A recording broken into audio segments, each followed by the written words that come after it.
মুখ্যমন্ত্ৰী হকিয়নিৰ পিছতো দালাল ৰাজ হ্ৰাস হোৱা নাই হাজো ৰাজচক্ৰ কাৰ্যালয়ত।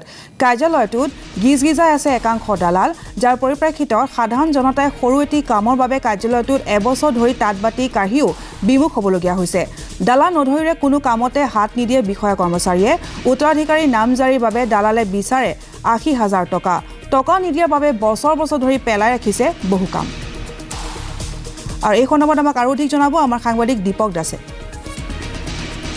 হয়, ইতিমধ্যে অসমৰ মুখ্যমন্ত্ৰী ডক্টৰ হিমন্ত বিশ্ব শৰ্মাই প্ৰতিটো ৰাজচক্ৰ কাৰ্যালয়তে যাতে দালাল ৰাজ নচলে ইয়াৰ বিৰুদ্ধে কঠোৰ হৈছে।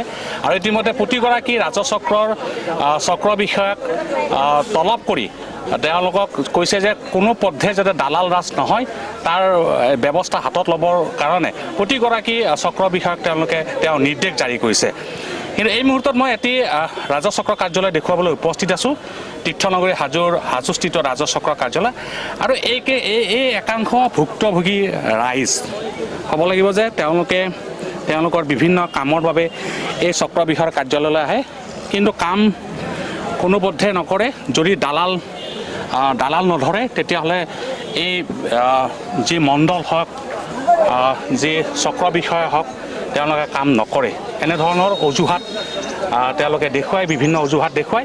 আৰু এই অভিযোগ সততে এই চক্ৰ বিষয়াৰ কাৰ্যালয়ত উত্থাপিত হৈ আছে। মোৰ লগত ভুক্তভোগী ৰাইজ আছে, তেওঁলোকৰ মুখৰ পৰা মই পোনপ্ৰথমে জানিব বিচাৰিছোঁ, আপুনি কি কামৰ বাবে আহিছে? চাওক, পোনপ্ৰথমতে মই আপোনালোকৰ চেনেলৰ জৰিয়তে আপোনালোকক মই ধন্যবাদ জনাইছোঁ। আৰু মই বহুত সমস্যা লৈ আজি ইয়াত মই উপস্থিত আহিছোঁ। আজি বহু দিন ধৰি মই মোৰ নিজৰ মাটিৰ লগত জড়িত হৈ আজি বহুত কষ্ট ভোগ কৰিবলগীয়া হৈছে। কিন্তু প্ৰথম কথাটো হ'ল, আজি ৩ দিন আগত অসমৰ সন্মানীয় মুখ্যমন্ত্ৰী হিমন্ত বিশ্ব শৰ্মাই এই আমাৰ দুখীয়া নিচলা ৰাইজ খেতিয়ক বান্ধৱসকলৰ কাৰণে যি এটা পদক্ষেপ দাঙি ধৰিছে তাৰ কাৰণে পোনপ্ৰথমতে মই আমাৰ মুখ্যমন্ত্ৰী ডাঙৰীয়াক মই অভিনন্দন জনাইছোঁ। কিন্তু কথা হ'ল, তেখেতে যিটো কথা ক'লে চক্ৰ বিষয়াবিলাকক মাতি নি এটা নিকা পৰিৱৰ্তন কৰাৰ কাৰণে সঁচাকৈ এইবিলাক ফলৱতী হ'ব জানো? আমাৰ প্ৰশ্ন। কিন্তু এইবিলাক সঁচাকৈ হ'ব জানো, নে তলেদি টেবুলৰ তলেদি এই দুৰ্নীতিবিলাক চলিয়ে থাকিব? গতিকে দুৰ্নীতিবিলাক নিদান হ'ব লাগে। আজি মই এইকাৰণে আহিছোঁ, মোৰ দেউতা, মই হ'ল আপোনাৰ মুক্তিযুঁজাৰুৰ সন্তান। মোৰ দেউতা 1942 চনৰ গণ আন্দোলনত জেল খাটি কাৰাবাস খাটি মোৰ লগত চাৰ্টিফিকেট আছে। আৰু তেওঁৰে ল'ৰা অসম গভৰ্ণমেণ্টে ভাৰত চৰকাৰৰ পৰা মোৰ মানপত্ৰ আছে, মই মুক্তিযুঁজাৰুৰ সন্তান বুলি। আৰু সেই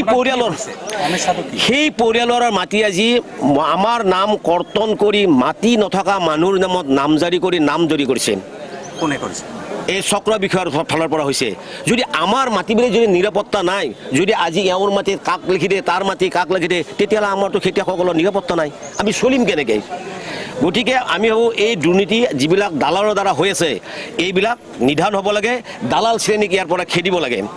আমাৰ মুখ্যমন্ত্ৰী ডাঙৰীয়াৰ নিৰ্দেশ মতে মই আপোনাক জনাম, মোৰ 449 নম্বৰ পট্টা, 1314 নম্বৰ দাগৰ, 1413 নম্বৰ দাগৰ মোৰ টোটেল মাটি আমাৰ আছিল 8 বিঘা কিমান, তাৰে 4-6 বিঘা বেলেগৰ, মোৰ 2 বিঘা মাটি। আমি হঠাৎ গম পালোঁ যে আমাৰ মাটিখিনি আমাৰ তাত নাই। এটা হুকুম হৈছে, সেই হুকুম কৰোঁতে মই এইখন তেওঁলোকক আপিল কৰিছিলোঁ যে আমাৰ নামবিলাক কটা বুলি গম পাইছোঁ, গতিকে এইটো কি হৈছে?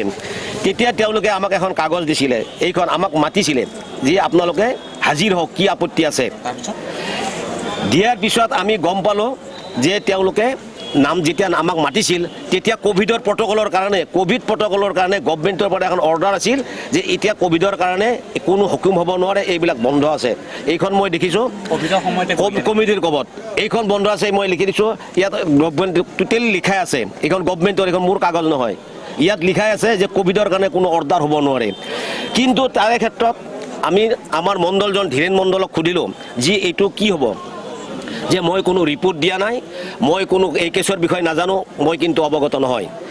ঠিক তাৰে 2 দিন পিছত যেতিয়া মই আকৌ এটা কেছৰ কাৰণে মই আহিলোঁ, তেতিয়া তেওঁলোকে ক'লে যে আপোনালোকৰ অৰ্ডাৰ হৈ গৈছে। এখেতে কি কৰিছে, কেছটো মডিফাই কৰিছে, কাৰেকশ্যন কৰিছে। কোনে কৰিছে? আমাৰ চক্ৰ বিষয়া জাহ্নবী সোণোৱাল ডাঙৰীয়াই। মই দিছিলোঁ বৃহস্পতিবাৰে অবজেকশ্যন। তেওঁ মোক কৈছিল যে আপোনাৰ কিবা আপত্তি আছে নেকি? মই কৈছোঁ আছে, তেতিয়াহ'লে এখন দৰখাস্ত দিয়া। মই 12 তাৰিখ বৃহস্পতিবাৰে মই কাগজ দিলোঁ। হয়, এতিয়া ক'ব লাগিব যে সাধাৰণ ৰাইজৰ এতিয়া মাটি নিৰাপত্তা নোহোৱা হৈ গৈছে, যিহেতু এতিয়া এই চক্ৰবিহৰ কাৰ্যালয়টোতে নাবুদ নাচুত ঘটনা কিছুমান সংঘটিত হৈছে। আমাৰ লগত এগৰাকী মহিলা আছে, তেওঁৰ মুখৰ পৰা জানিব বিচাৰিছোঁ আপুনি কি কামত আহিছে? মোৰ কাম মানে উত্তৰাধিকাৰী নামজাৰি, মানে সৰুৰ নাম নাই, মানে দুজন ভাই ককা সিহঁতৰ ডাঙৰজনৰ আছে সৰুজনৰ নাই। সেইটোৰ কাৰণে আজি মই মানে যোৱা অক্টোবৰতে এপ্লাই কৰিছোঁ, মানে এপ্লিকেশ্যন দিছোঁ। লোকে মানে দৌৰাই আছে মানে কি আজি কি আমুক কালি কি তামুক তাৰ মানে কি পইচা নিদিলে নহয় আৰু মানে নাই মই দিয়া নাই, মানে কি ৰেকৰ্ডিং আছে, মোক দালালি মানে লগাই দিছে, সিহঁতে নিজেও কথা নাপাতে, মানে কি 80,000 টকা দাবী কৰিছে। মোৰ ৰেকৰ্ডিং আছে, ৰেকৰ্ডিঙো আছে, সিহঁতে মানে নিজে দীপক দাস আপোনাক ধন্যবাদ জনাইছোঁ। কথা ক'বই নিবিচাৰে, আপোনাক এনেকুৱা হেৰি কৰিব নাই, একাষাৰ কথাত পাতে তেওঁ দুআষাৰ কথা ক'বই নিবিচাৰে। আৰু আপোনাৰ ইয়াত যদি মোৰ এটা মানে আপোনাৰ মেজিষ্ট্ৰেটে অৰ্ডাৰ এটা কৰিছে, গছ এডাল কাটিব লাগে, মোৰ ঘৰৰ ওপৰতে আছে, আজি এমাহ হৈ গ'ল, তেখেতে এতিয়ালৈকে সেই এক্সিকিউট কৰিবই পৰা নাই কেছটো। পুলিচ থানালৈকে পঠাই, আপোনাৰ মণ্ডললৈকে পঠাই, মণ্ডলে বিচাৰি পইচা, আৰু ইয়াত ইমান নামী দামী মণ্ডল আছে, আপোনাক নাম ক'লে আপুনি আচৰিত হৈ যাব। আমাৰ 7জনী ছোৱালী আমি বিয়া হৈছোঁ, আমাৰ যিখিনি মাটি আছে ইয়াত, এই খুৰাজনে আমাৰ মাটিত খেতি কৰি আমাক কিবাকৈ পৰিয়ালটো পোহজাই আছিল, কিন্তু আমি বিয়া হোৱাকেইটা আমি কিবা কৈছোঁ, কিন্তু 2জনী ছোৱালী যেন ভৱিষ্যত বিয়া নোহোৱাকৈ আছে, এই 2জনী ছোৱালীৰ দায়িত্ব কোনে ল'ব? সেইকাৰণে হিমন্ত বিশ্ব শৰ্মাক এটাই অনুৰোধ কৰিছোঁ, আমাক যাতে ন্যায় লাগে, দালালবিলাক যাতে চক্ৰ বিষয়ৰ দ্বাৰা যাতে একো যাতে কাম নকৰে, আমাক উচিত বিচাৰ কৰি আমাৰ মাটিখিনি মোকলাই দিয়ে যেন।